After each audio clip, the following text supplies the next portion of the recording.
안녕하세요, 여러분. 저는 평소에 이 채널을 자주 보던 시청자입니다. 평소에 열심히 다른 분들의 사연만 주구장창 듣다가 제가 겪었던 아주 서러웠던 일들을 풀어보려고 해요. 용기도 없고 수치스럽기도 하고 여러 감정들이 섞여 있었던 지난 일이라 주변 사람들에게는 꽁꽁 숨겨왔었는데 제가 누군지 모르는 여러분들께는 용기가 조금 나네요.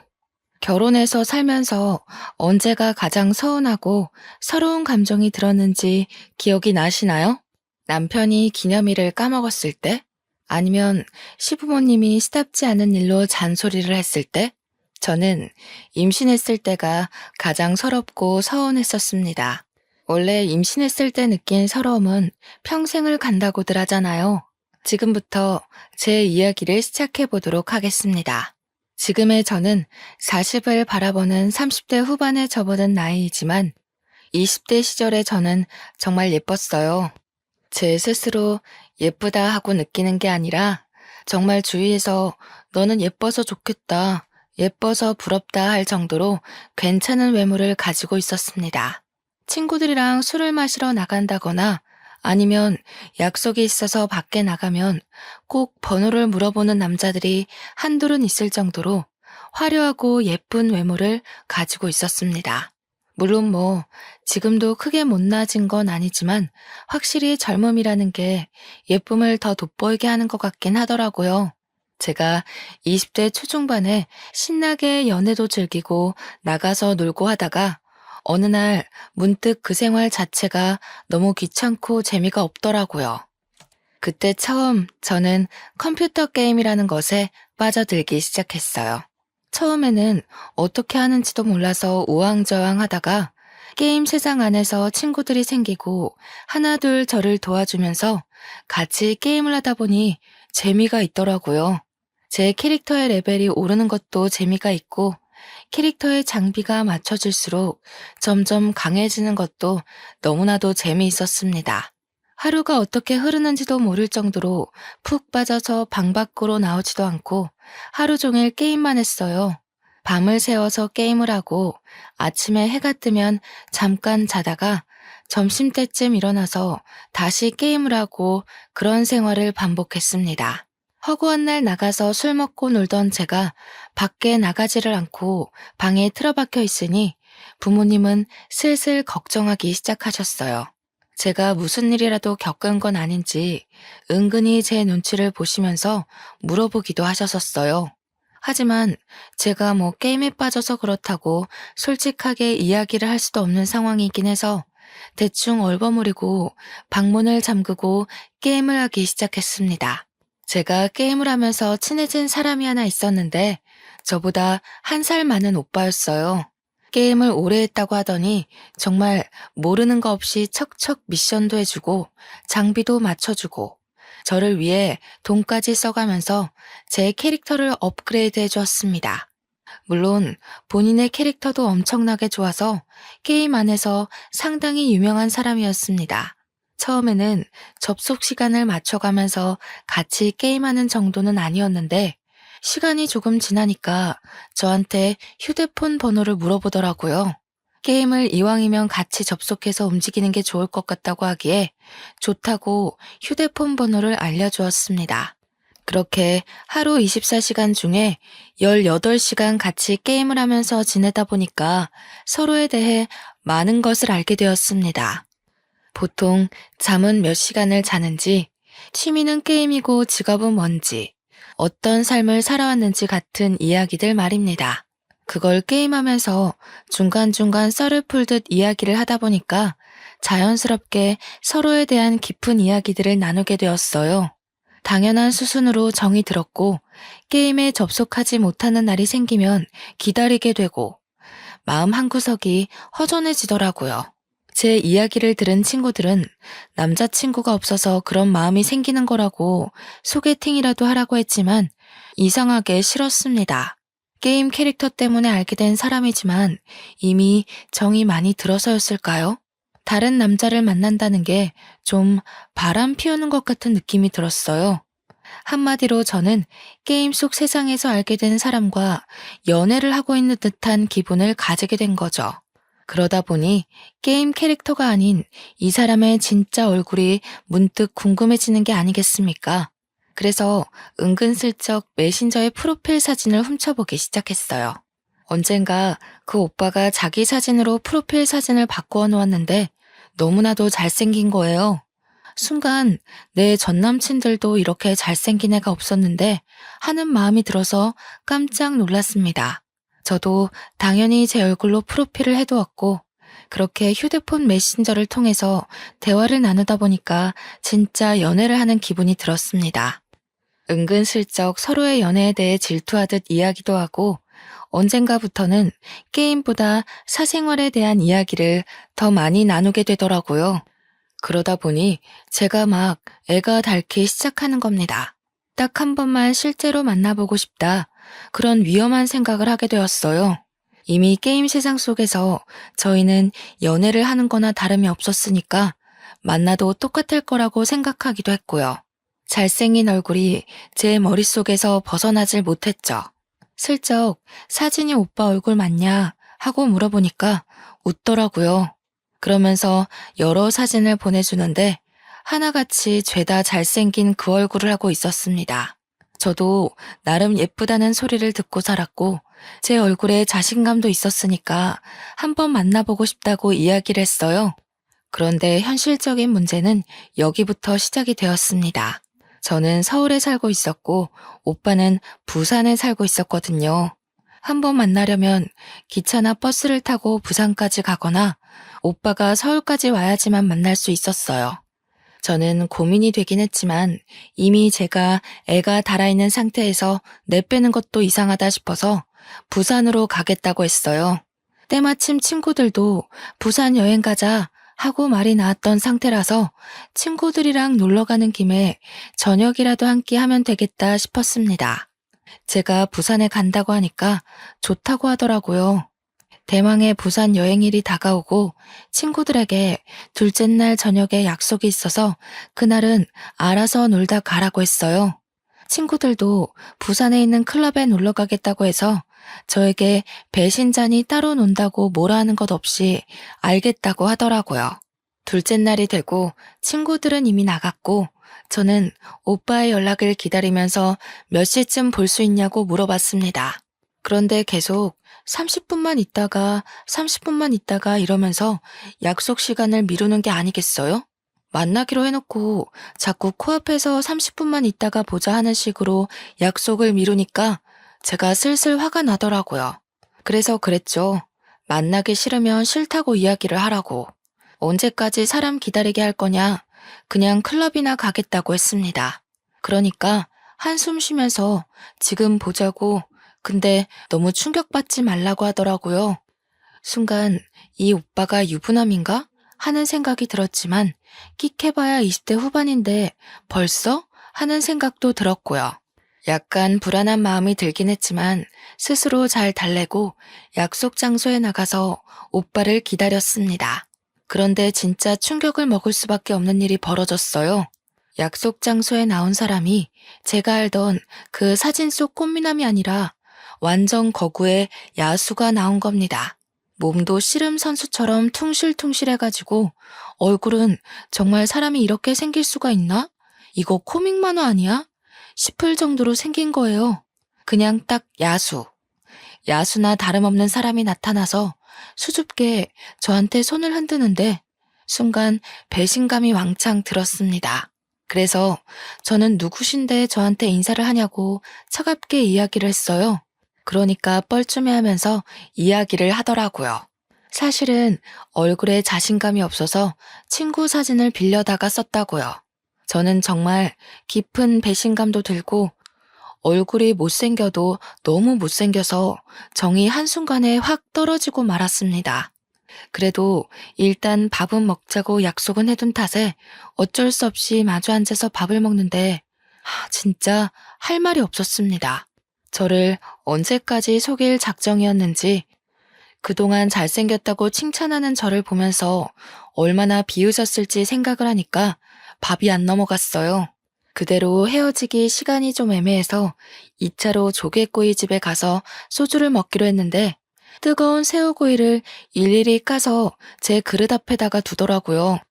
솔직히 그것도 잘생긴 그 얼굴로 까줬으면 감동 먹고 바로 눈물이라도 흘렸을 텐데 야수가 와서 그러고 있으니 먹기 싫어졌습니다. 손끝이 빨갛게 익은 걸 보면서 솔직히 좀 마음이 동하긴 했지만 얼굴을 보면 그 생각이 싹 사라졌어요. 그날 친구들이 있는 호텔로 돌아오면서 전화도 하기 싫어서 문자로 은근히 이제는 만나지 말자는 식으로 문자를 보냈습니다. 저한테 대놓고 내가 못생겨서 그래? 이러는데 순간 맞아 라고 하면 제가 너무 나쁜 여자가 될 것 같더라고요.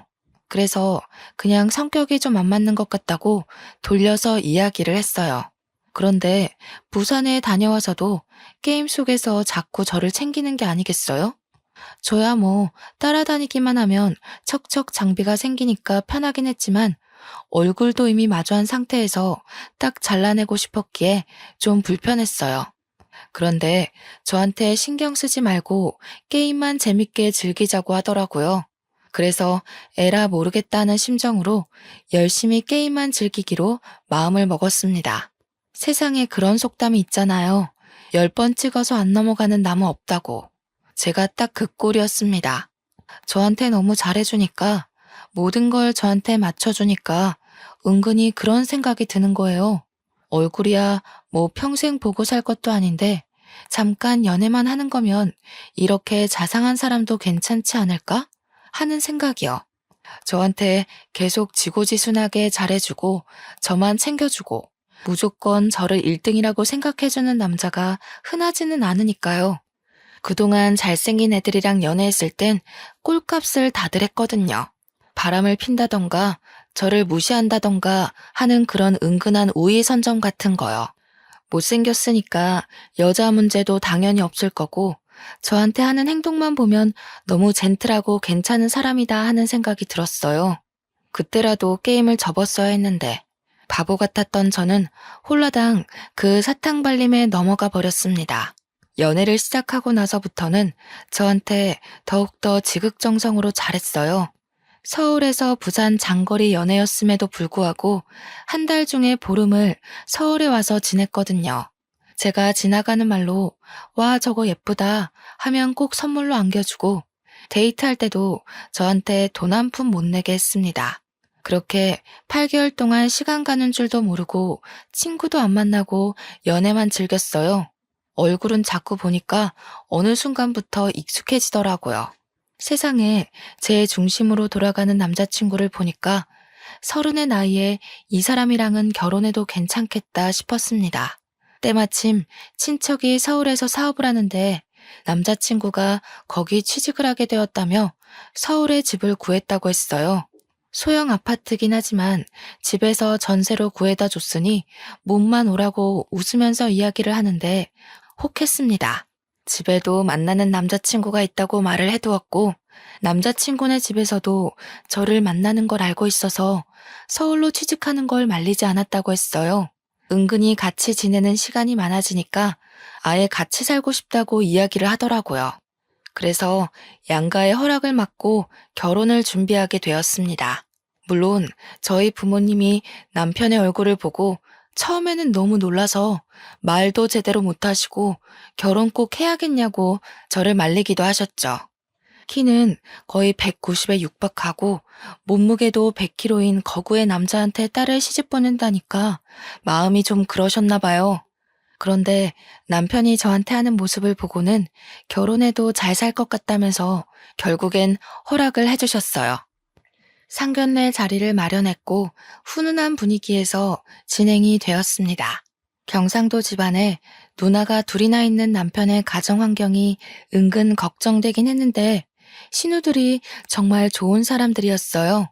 저한테 막내를 데려가줘서 고맙다고 우리 막내 잘 챙겨주라며 제 손을 꼭 잡아올 때는 이게 시집살이인가 싶긴 했지만 오해였어요. 정말 순수한 마음에서 저에게 고맙다고 인사를 한 것이더라고요.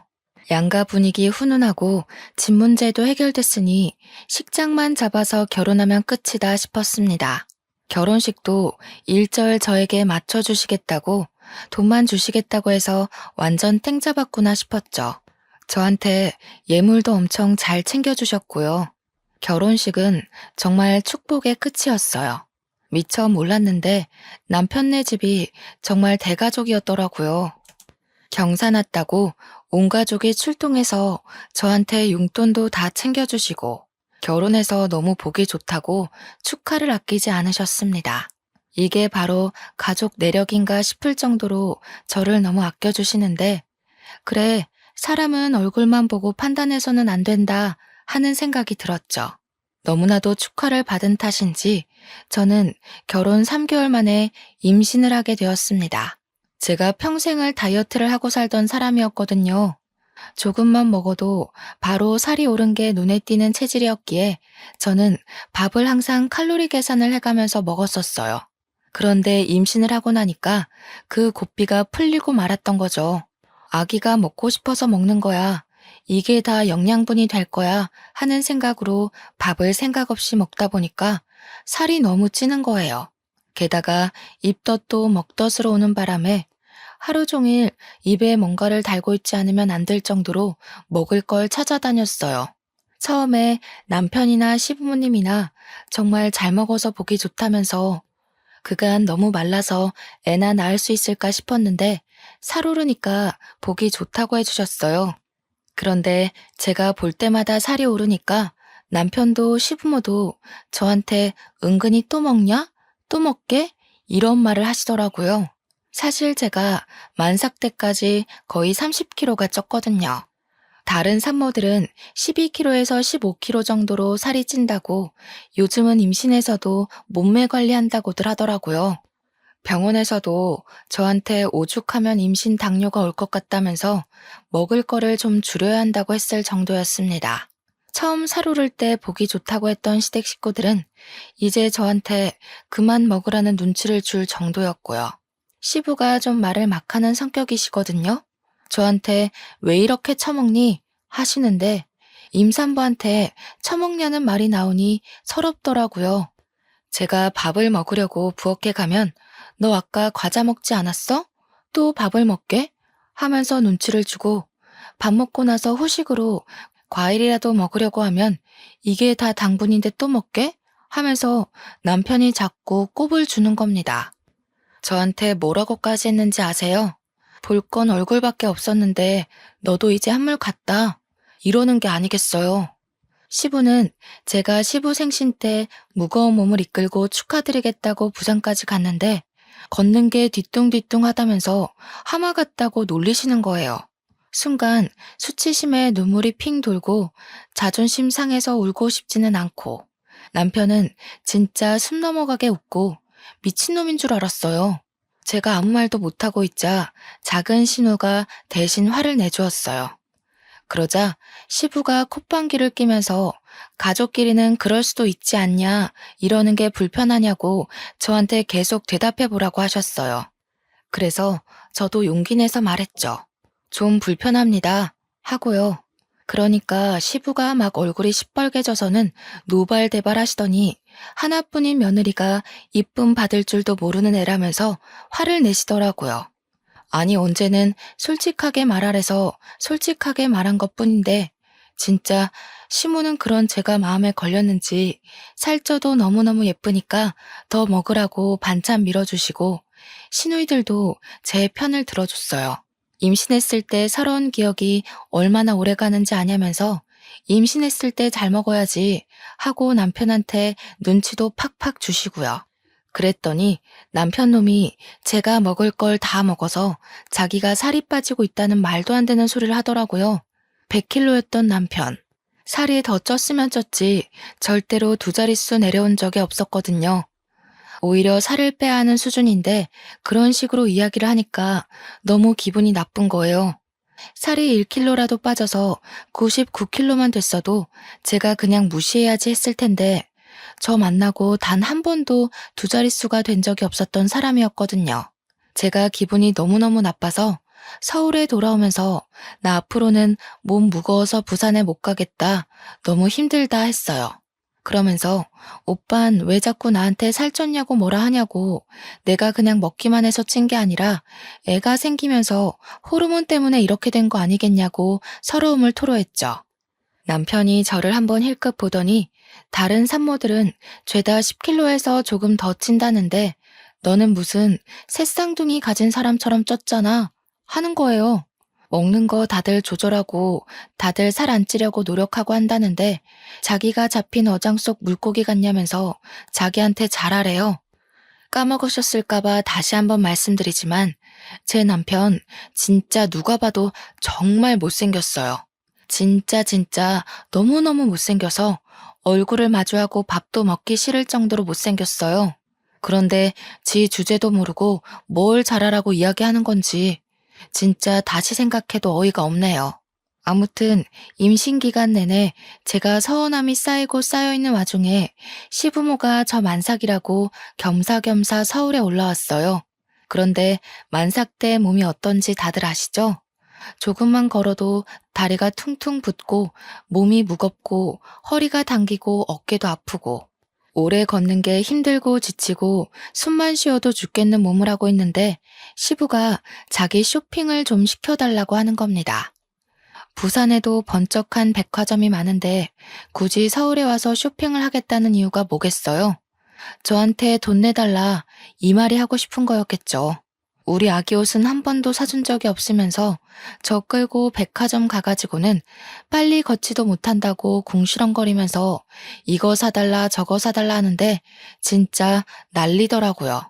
제가 없는 돈으로 전전긍긍하면서 쇼핑을 시켜드리니까 시무가 보다 못해서 시부를 말렸어요. 얘네 이제 곧 애기 태어나면 들어갈 돈도 많은데 왜 자꾸 돈 쓰게 시키냐고. 시부한테 한마디 하니까 백화점 한복판에서 시부가 저를 확 째려보는 겁니다. 그러더니 야, 내가 며느리한테 이것도 못 받냐? 이게 1,000만 원짜리도 아닌데 왜 그래? 하시는데 주위 사람들 다 쳐다보고 저보고 그 정도 능력도 없냐고 남편이 벌어다 준 돈 어디다 다 쓰고 왔냐고 하시는 거예요. 누가 들으면 남편이 정말 월급 1,000만 원쯤은 턱턱 가져다 주는 사람인 것 같지 않나요? 우리 남편 친척네 사업체에서 낙하산으로 겨우 들어가 일하면서 월급 300만 원 받아오는 처지인데요. 제가 건물을 가지고 있는 것도 아니고 만삭 임산부가 돈이 있어봐야 얼마나 있겠어요. 서운한 건 둘째치고 백화점 한복판에서 저러니까 너무 속상하고 부끄러웠어요. 그렇게 출산일이 다가오고 진통이 생각보다 빨리 와서 바로 출산 준비를 했어요. 첫 출산은 오래 걸린다더니 정말 하루를 꼬박 앓고 아이를 건강하게 무탈하게 출산했습니다. 우리 부모님 한달음에 달려오셔서 제 몸부터 살펴봐 주시고 저한테 잘했다, 고생했다 하시면서 눈물을 흘리셨어요. 그러는 동안 저희 남편은 뭐하고 있었는지 아세요? 뒤에 소파를 떡하니 차지하고는 코 골면서 자고 있었습니다. 남편이 소파를 차지하는 바람에 부모님은 내내 앉을 자리 없이 서 있어야 하셨고요. 뒤늦게 오신 시부모님이 코 고는 남편 보고 헛기침을 하시더라고요. 저희 부모님 눈치가 보였는지 시모가 남편을 깨우려고 하니까 시부가 왜 깨우냐고 내버려두라고 하더라고요. 우리 부모님이 불편한 기색을 보이니까 좀 조용히 이야기하소. 우리 아들 깨요. 하는데 저 진짜 우라통이 터져가지고 혼났네요. 시모가 놀래서 여보 이러면서 우리 며느리가 고생했지 저놈이 한 게 뭐가 있냐고 당장 깨우라고 하는데 시부가 바깥일 하고 온 아들 불쌍하지도 않냐고 주말이라서 출근도 안 했고 밤새 게임하느라 저렇게 처자고 있는 건데도 말이죠. 우리 부모님도 뭐라 더 할 말이 없으신지 남편은 쳐다보지도 않으시고 저만 챙겨주셨어요. 시부는 아나무인처럼 아들 편들고 시모만 가운데서 계속 제 눈치 보랴 친정 부모님 눈치 보랴 바쁘셨어요. 조리원에 가서도 남편은 완전 무신경의 극치였습니다. 가서도 내내 휴대폰 보느라 애가 모유 수유를 하러 방으로 올라왔는데도 신경도 안 쓰더라고요. 게임이 아무리 즐거워도 자기 새끼가 태어나서 방에 올라오는데 눈길 한 번 안 줄 수가 있나요? 제가 신경질을 자꾸 내니까 자기도 짜증이 난 건지 뭔지 괜히 저한테 더 틱틱거리더라고요. 저한테 뭐라는 줄 아십니까? 제가 마사지를 받으러 가니까 저 대신 자기가 한 번만 받으면 안 되겠네요. 일하고 게임하고 하느라 어깨도 아프고 몸도 찌뿌둥하다면서 마사지 5번이나 받을 건데 그중 한 번만 양보를 하래요 글쎄. 제가 너무 열이 받아서 너 그냥 집에 가라고 얼굴 보기도 싫으니까 그냥 집에 가서 너 하고 싶은 거 하고 있어라. 나 조리원에서 혼자 좀 쉬자 했습니다. 보통은 그렇게 이야기하면 아, 내가 잘못했어. 이 말이 먼저 나와야 하는 거 아닌가요? 그러니까 바로 오, 그래? 하고 짐 싸서 집으로 가버리는 거예요. 오죽하면 조리원 동기들이 제가 미혼모인 줄 알고 처음에 말 걸기가 좀 그랬대요. 혹시라도 눈치 없이 남편 이야기라도 하게 되면 제가 눈치 볼 줄 알았다는 거였죠. 근데 남편이 없으니까 또 나름대로 편하더라고요. 먹는 걸로 눈치 주는 사람도 없고 옆에서 내내 게임하다가 코 골며 잠드는 인간 없으니 속이 시원했어요. 2주일 동안 푹 쉬고 애랑 같이 집으로 돌아오고 나서부터 진짜 전쟁이 시작되었습니다. 남편은 애가 울어도 핸드폰을 손에서 놓지 못하고 있지, 저는 젖병 삶아야지, 기저귀 치워야지, 거기다가 밥까지 차려야지. 애는 시도 때도 없이 울고불고 하는데 분유 잘 먹이고 트림 제대로 못 시켜서 와르르 다 토해버리지. 그거 치우고 있는데 남편 놈은 옆에서 밥 언제 주냐고 저한테 배고프다고 난리지. 제가 너무 열이 받아서 남편한테 소리를 꽥 질렀습니다. 네가 좀 차려 먹어라 제발. 너는 손이 없냐 발이 없냐? 내가 애 보는데 네 밥까지 차릴 정신이 어디 있겠냐고 집안 꼴 좀 보라고. 다른 집 남편들은 밥도 차려줘, 쓰레기도 버려줘, 애도 봐준다는데 도대체 네가 집에서 하는 게 뭐가 있냐고 고래고래 소리를 질렀어요. 그러니까 저한테 손목에 차고 있던 시계를 풀어서 던지는 게 아니겠어요? 제가 너무 놀래서 입을 떡 벌리고 남편을 쳐다보니까 그제서 지도 좀 오바했다고 느낀 건지 A씨 이러면서 집을 나가더라고요. 그때 처음으로 저는 이혼을 결심하게 되었습니다. 고작 1년 2개월 만에 이혼을 결심했으니 제가 얼마나 고통스러웠을지 짐작이 가시나요? 그날 이후로 저는 남편하고 말도 섞지 않고 제가 할 일만 최소한으로 하고 애만 봤어요. 그랬더니 남편이 슬슬 제 눈치를 보면서 저한테 화풀납시고 말을 슬쩍 거는데 저보고 뭐라는 줄 아세요? 저 때문에 화가 나서 시계를 던지는 바람에 고장이 났으니 좋은 시계 하나 사주면서 화해하자는 성의를 보이래요. 이게 말인지 방귀인지 제가 목 끝까지 욕이 차올라서 남편한테 미친놈이냐고 한마디 하고는 쭉 무시했네요. 그렇게 아이 100일 잔치가 다가오고 저는 대충 100일 잔치 상차림을 인터넷으로 주문해서 그런데 시부모님이 아이 100일이라고 서울에 오신 겁니다. 시부가 조촐하게 차린 상을 보고 차린 게 없다면서 궁시렁거리는 거예요. 꾸역꾸역 애기 보고 싶다고 100일상은 제대로 안 할 거라고 이야기했는데도 서울까지 와놓고 저한테 차린 게 없다면서 면박을 주니 할 말이 없더라고요. 저한테 갈비찜 정도는 해놨어야 하는 거 아니냐고 저녁상은 뭘 차려줄 거냐길래 남편을 쳐다봤습니다. 애기 보느라 정신도 없는 와중에 남편은 멀뚱히 서 있기만 하니까 제가 열이 받아서 남편 보고 야, 밥이나 차려라 하니까 남편이 내가 왜? 이러더라고요. 그래서 네가 애기 볼 거냐? 아니면 배달이라도 시키라고 신경질 내면서 이야기하니까 시부가 씩씩거리면서 또 뭐라 하는 거예요. 어디 시부모가 왔는데 배달 음식을 시키냐고 미리미리 전날부터 준비했으면 될 거 아니냐고 저한테 난리 법석을 떨더라고요. 그러니까 그제야 시모가 애 보느라 정신없을 텐데 미리미리 준비하고 말고가 어디 있냐고 나가서 사 먹자고 하셨어요.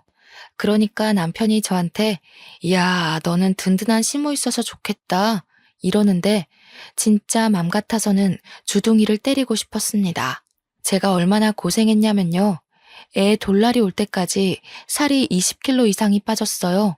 운동을 한 것도 아니고 먹는 걸 줄인 것도 아닌데도 살이 쭉쭉 빠지더라고요. 스트레스 받고 잠도 못 자고 지쳐서 빠진 살이었습니다. 피가 마르는 고통을 참아내느라 빠진 건데 속 편한 남편 새끼는 저한테 더 빼야겠다. 그래야 내가 사랑했던 모습이 나올 것 같아. 이딴 소리나 짓거리더라고요. 확실히 나이가 들어서 그런가 늙으니까 살이 빠져도 예전 얼굴은 안 나온다. 이러는데 지는 거울도 안 보나 봐요. 제가 살 빠지고 나서 편의점에 급하게 마실 거 사러 나갔다가 번호 따인 적도 있거든요. 지는 생긴 것도 못생긴 게 저러니까 너무 짜증났습니다. 결정적인 사건은 우리 부모님이 아기 본다고 집에 놀러를 오신 날이었습니다. 그날 제가 고생하는 걸 옆에서 지켜보시고는 밥까지 차리게 할 수 없다고 밖에 나가서 몸보신도 할 겸 소고기를 먹자고 하셨어요. 그러니까 핸드폰 게임만 하고 있던 남편놈이 갑자기 자기가 급한 일이 있어서 밖에 나가서 고기를 먹기가 좀 그렇다는 겁니다. 세상에 주말 저녁에 바쁜 일이 뭐가 있길래 저렇게 이야기를 하나 싶어서 제가 물어봤어요. 무슨 일이냐고요. 그러니까 저한테 쓱 오더니 게임하는 사람들끼리 뭐 사냥을 하기로 했다면서 밖에 나가서는 게임을 못하니까 안 된다는 겁니다. 제가 너무 어이가 없어서 남편 보고 너 하나 빠진다고 큰일 나는 거 아니지 않냐고 우리 부모님까지 오셨는데 이게 무슨 태도냐고 했죠. 남편이 한숨 푹 쉬면서 네가 이 게임을 몰라서 그렇지 사냥 한 번 하면 장비가 얼마나 대단한 게 나오는지 아냐고 저를 무슨 멍청이 취급을 하는 거예요. 아이템 필요한 걸 모으기도 해야 되고 팔면 다 돈이 되는 거라면서 못 가겠대요. 그랬더니 우리 부모님한테 그냥 집에서 라면이나 끓여 드시죠? 이러는 게 아니겠어요?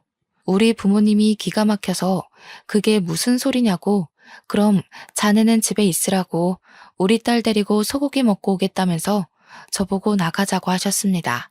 그랬더니 남편이 그러면 자기가 양보할 테니 소고기 좀 싸와서 집에 와서 구워달래요. 진짜 미친놈 맞죠? 제가 빡쳐서 대꾸도 안 하고 부모님 모시고 나와버렸어요. 제 표정이 너무 안 좋고 그러니까 부모님도 한숨만 쉬시고 제 눈치만 보시더라고요. 아기 보러 온 좋은 날인데 이런 꼴만 보여드려서 저도 진짜 속상했습니다. 아빠도 화가 잔뜩 나셨는지 입을 꾹 다무시고 있는데 나중에는 저도 눈치가 보이더라고요. 엄마가 저한테 평소에 도대체 어찌하고 사는 거냐고 한마디 딱 하시는데 그때부터 눈물이 막 쉴 새 없이 떨어지는 거예요. 정말 예쁘다고 어딜 가도 빠지지 않던 딸인데 이런 취급받으면서 사니까 부모님 속은 어떻겠어요? 그동안 서러웠던 일, 무시당했던 일, 짜증났던 일 모든 게 한꺼번에 휘몰아치면서 눈물이 뚝뚝 떨어지는데 아빠가 저한테 이혼하고 싶냐고 한마디 툭 던지시더라고요. 우리 아빠가 평소에 엄청 가부장적이고 저를 엄하게 키우셨었거든요.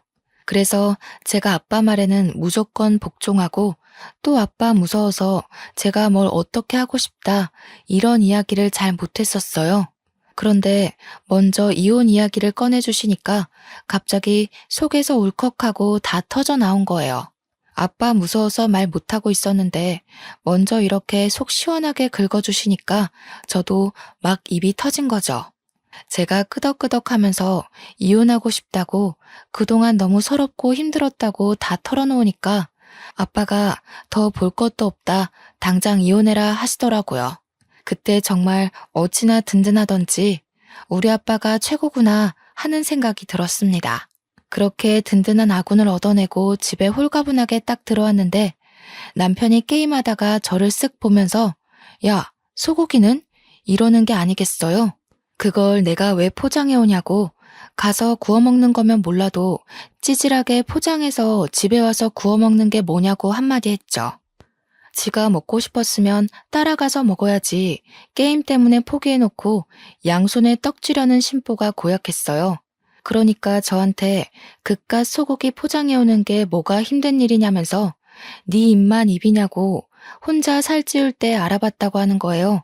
일부러 상처 주려고 그러는 사람처럼 혼자 처먹고 오니까 좋냐? 이러는데 진짜 뚫린 주둥이라고 저걸 말이라고 뱉나 싶고 저도 참지 않았습니다. 야, 니는 라면 먹는다며. 우리 엄마 아빠한테도 라면 타령하더니 내가 소고기 먹고 온 게 그렇게나 꼽냐? 그러면 네가 게임 포기하고 따라왔어야지. 집에서 편하게 게임하다가 나한테 소고기를 내놓으라고? 내가 같이 가면 나보고 결제하라고 할 텐데 내가 돈이 어딨어? 내 덕에 네가 공짜로 든든하게 먹었다는 생각은 안 하냐? 이 배려 넘치는 남편의 마음도 몰라주고 너는 빈손으로 오고 싶어? 내가 눈치껏 빠져줬으면 포장이라도 해왔어야지. 그걸 안 해와? 나쁜 년. 당신 지금 나한테 년이라고 그랬어? 년? 그리고 공짜? 우리 부모님 돈은 돈도 아니다 이거야? 시부모님 오실 때마다 내가 돈 가지고 너한테 뭐라고 한 적 있어? 야, 왜 나한테 예민하게 굴고 그래? 네가 예민하게 만들잖아. 말도 안 되는 헛소리 짓거리면서 나 너랑 더 이상은 못 살겠어. 이혼해. 그랬더니 저한테 이혼이 무슨 애들 장난이냐면서 핸드폰 게임을 하더라고요. 저는 진짜 고민 끝에 겨우겨우 뱉은 말인데 장난 취급하면서 제 말을 집중도 안 하고 게임에만 집중하는 걸 보니까 너무 열받았습니다. 마음 같아서는 냅다 아파트 밖으로 휴대폰을 던지고 싶은 심정이었어요. 너는 끝까지 게임. 아주 게임밖에 눈에 안 들어오지? 장난은 네가 하는 행동이 장난 같아 보인다 아주. 됐고 이혼할 거니까 그런 줄 알아. 네가 못하겠다고 버팅기면 소송이라도 할 테니까 그런 줄 알으라고. 제가 씩씩거리면서 이야기를 하니까 남편이 막 피식피식 웃는 거예요. 그러더니 저한테 그래, 네가 해달라는 대로 해줄게. 우리 그냥 이혼하자 하더라고요. 저는 이 새끼가 뭘 잘못 먹었나 싶었지만 이게 웬 떡이냐 하는 생각이 들어서 당장 하자고 알겠다고 했습니다. 그러니까 저한테 아주 뭔가 꽁꽁 숨겨뒀다는 말투로 나중에 후회나 하지 말고 뱉은 말이나 잘 지키라는 거 아니겠어요? 제가 그동안 어떤 서름을 견디고 살았는지는 하나도 생각하지 않는 말투로 후회를 짓거리더라고요. 그래서 저도 그냥 강하게 나갔죠. 내가 후회할 일이 뭐가 있겠냐고. 죽어도 그럴 일 없으니까 너나 말 바꾸지 말고 이혼 도장 준비하라고요. 남편이 막 웃음을 못 참겠다는 표정을 짓는데 너무 얄밉고 못생겨서 꼴도 보기 싫었습니다. 그러면서 후회할 텐데 내가 아주 떼부자가 될 예정이거든 이러는 게 아니겠어요? 제가 아무 소리 안 하고 그냥 빤히 쳐다보니까 아주 신이 나서 술술 불더라고요. 나랑 같이 게임하는 형이 있는데 그 형이 중국에서 크림을 수입해와서 파는 사람이다 이거야. 화장품 공장도 하나 가지고 있고 아주 성능이 대박이라고 나한테 투자를 하라고 하더라. 그 크림이 뭐냐면 지금 품절 대란으로 구할 수도 없는 마사지 크림인데 그걸 바르면 미백도 되고 주름도 펴지고 뭉친 데 발라서 마사지를 하면 근육도 풀리고 모공도 없어지는 그런 크림 아니겠어? 이런 좋은 아이템이 있으면 바로 투자를 해야지. 게임 같이 하는 형이 엄청난 부자라면서 아이템 몇백만 원짜리를 현찰로 턱턱 구매를 하는 사람이라는 겁니다. 알고 보니 마사지 크림을 수입해와서 팔고 하는 사람이라 그걸로 돈을 벌었다면서 남편한테 아무도 공동 투자 안 시켜줬는데 게임 같이 한 정이 있으니 자리 하나 주겠다고 했대요. 중국에서는 이미 없어서 못 파는 크림이라고 한국에서도 팔아보자고 무슨 한국 판매권을 주기로 했다나 뭐라나. 저한테 앞으로 수백억을 벌어올 건데 이혼하자고 하면 지는 좋다고 콩고물 떨어지길 기대도 하지 말라고 하더군요. 투자를 한 건 그렇다 치고 네가 무슨 돈이 있어서 그런데 투자를 했냐고 하니까 시부랑 같이 대출을 받아서 했다는 겁니다. 저는 그것도 졸도하는 줄 알았어요. 저한테는 이런 방구 말도 없이 갑자기 대출을 받아서 투자를 했다는 게 말이 안 되잖아요. 진짜 부부를 뭐라고 생각하는 건지 너무 어이가 없고 화가 나서 아무 말도 못 하겠더라고요. 그런 저를 보고 남편은 마치 돈 때문에 제가 이혼하자는 이야기한 걸 후회하는 사람인 것 마냥 취급을 하는 겁니다. 뭐 자기가 돈을 수백억을 벌면 애 생각해서 1억 정도는 주겠다고 하면서 저를 약올리는데 화장품에 대해서 조금 아시는 분들이라면 다들 눈치채지 않으셨나요? 세상에 저런 크림이 있으면 홈쇼핑이며 방송이며 난리가 났겠죠. 미백도 되고 모공도 줄고 주름도 펴지고 거기다가 근육까지 풀리는 마사지 크림이 세상 어디에 있단 말입니까? 중국에서 수천억 원의 가치를 인정받아서 자기는 이제 돈방석에 앉을 거라고 꿈에 부풀어 있는데 어디 끝까지 해봐라 싶었습니다. 저한테 이혼할 거면 빨리 하자고 난리를 치더군요. 재산 분할이니 뭐니 더러운 거 싫다면서 이 아파트 반으로 뚝 떼서 줄 테니까 이혼만 빨리 하재요.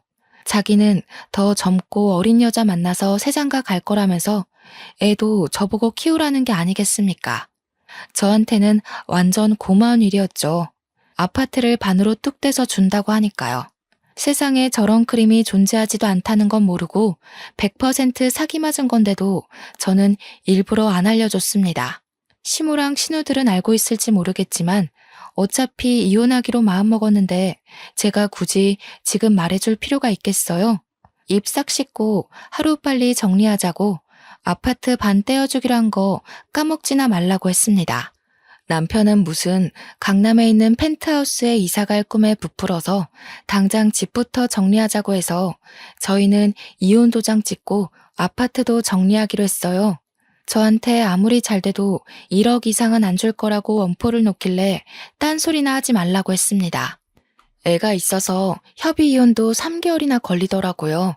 그 3개월 동안 저희는 아파트도 정리했고 남편은 오른 시세까지 쳐서 반을 뚝 저에게 떼주었습니다. 나중에 울고불고 다 늙어서 후회나 하지 말라고 애 핑계대고 돌아온다 해도 안 받아줄 거라고 저한테 신나서 이야기하더라고요. 3개월이 훌쩍 넘는 시간 동안 그 사기꾼이 남편한테 뭐라고 핑계를 댔는지는 모르겠지만 일주일만 기다리면 돈 들어올 거다 하면서 버티더라고요. 수익이 쉽게 들어오겠냐, 한 방에 주겠다, 제품이 곧 도착한다, 이런 식으로 남편을 깨어냈더라고요. 저는 강 건너 불구경한 셈이죠. 이혼하고서는 저는 빠르게 안정을 찾아가기 시작했어요. 꼴도 보기 싫은 인간이랑 떨어지니 세상 여유가 생기더군요. 친정에서도 아이 봐주는 걸 도와주시고 저는 6개월 만에 취업이라는 걸 할 수 있게 되었습니다. 뭐 대단한 회사는 아니지만 그래도 제 날짜에 월급이 따박따박 나오는 곳이었어요. 저도 이제 혼자 아이를 키우려면 경제적인 독립이 필요하긴 했으니까 내 평생 직장이다 생각하고 다니기로 마음먹었죠. 그렇게 시간이 흐르고 흘러서 전 남편의 소식을 전해 듣게 되었습니다. 사기꾼은 제가 취업을 할 시기쯤에 결국 잠수를 타버렸다고 했습니다. 남편이랑 시부는 대출을 1, 2천 받은 게 아니라 둘이 합쳐서 1억을 좀 넘기는 금액을 받았다 했어요. 그 돈을 들고 튄 사기꾼 잡는다고 남편은 다니던 회사도 그만두고 시부랑 전국 방방 곳곳을 돌면서 죽는다는 소리를 했대요. 경찰 수사를 맡겼다고 하는데 그런 사기꾼들은 잡는 것도 쉽지 않다고 하더라고요. 나중에 시모한테서 죽는 소리 들려서 이야기를 더 들어보니 우리 신혼집 정리했던 돈도 추가로 다 쏟아 부었대요. 그러니까 1억 조금 넘는 돈인 줄 알았더니 거의 5억 넘게 투자를 했던 거죠. 세상에 그런 크림이 있었으면 사기꾼 입으로 듣기 전에 입소문이 났겠죠. 만병통치약도 아니고 그런 크림이 어떻게 존재하겠습니까? 시모나 신우들만 알았어도 사기라고 이야기를 해주었을 텐데 시부나 남편이나 돈 욕심이 나서 가족들에게도 말을 안 한 거죠. 저는 이때다 싶어서 양육비 지급 소송을 냈고요. 내용 증명도 보냈습니다. 문자로 1억 주니 뭐니 하더니 사기 맞았다며? 하면서 염장도 지르고요. 남편은 집에서도 죽일 놈이 됐는지 저한테 새벽에 문자로 자니? 하고 뜬금없이 보내더라고요. 차단하니까 다른 번호로도 연락 오는데 다 차단하니까 계좌에 이런 식 보내면서 사랑했다, 보고 싶다, 다시 만나주라 연병을 하더군요. 그것도 스토커 처벌법으로 처벌이 되더라고요. 그래서 경찰 신고하고 조사받게 해주었습니다. 접근금지 신청하고 양육비나 지급하라고 매달 소장 보내고 있고요. 저는 스트레스도 사라지고 일하면서 바쁘게 지내니 예전 몸매로 돌아오더라고요. 살도 빠지고 활력 있게 사니까 주위에서 소개팅 시켜준다부터 시작해서 번호를 따가는 사람들도 있고 대시하는 사람들도 있어요. 그치만 남자라면 이제 치가 떨려서 아이랑 둘이 행복하게 살 예정이랍니다. 저의 홀로서기를 응원해주시면 감사하겠습니다. 긴 사연 읽어주신 여러분, 감사합니다.